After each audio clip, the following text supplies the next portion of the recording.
প্রিয় ভিউয়ার্স, দেখতে পাচ্ছেন আম্মুর কিন্তু কাচ্চিটা এখন রান্না করা রেডি এবং দেখে কিন্তু খুবই দারুণ লাগছে এবং অসাধারণ হয়েছে দেখতে। এবার আমাদের খেয়ে টেস্ট করতে হবে যে জিনিসটা কেমন হলো।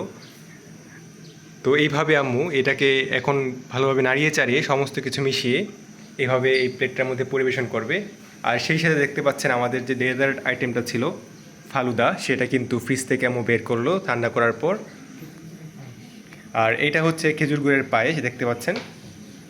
আর সাথে আছে সালাদ। একই সাথে এই ডেজার্ট আইটেমের মধ্যে কিন্তু আম্মু এই যে এই আইসক্রিমটা দিবে, কেননা এই ফালুদার মধ্যে যখন উপরে আইসক্রিমটা দেওয়া হয় তখন জিনিসটা খেতে অনেকটা টেস্টি হয়। এই জন্য আম্মু উপরে কিছুটা জায়গা ফাঁকা রেখেছে। আর এই যে দেখুন আম্মু কীভাবে এই যে কাচ্চি বিরিয়ানিটা পরিবেশন করে। তো দেখতে পাচ্ছেন আম্মু সুন্দরভাবে কাচ্চি বিরিয়ানিটা এই সার্ভিং ট্রেতে পরিবেশন করছে। তো এই যে দেখুন আম্মুর পরিবেশন রেডি। এইবার আম্মু আমাদেরকে খাওয়ার জন্য ডাক দিবে। আমি এবং আমার ছোটো ভাই আব্বু সকলে মিলে খাওয়া স্টার্ট করব। তো আজকে এই ছিল আমাদের দুপুরের আয়োজন, দেখতে পাচ্ছেন।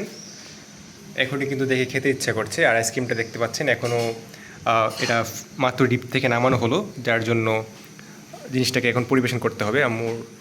তো আমি আম্মুকে হেল্প করতে থাকি। আপনাদের আজকের মতো ব্লগটি এই পর্যন্তই। সকলে অবশ্যই কমেন্ট করে জানাবেন কেমন হলো। সকলে ভালো থাকবেন। আল্লাহ হাফেজ।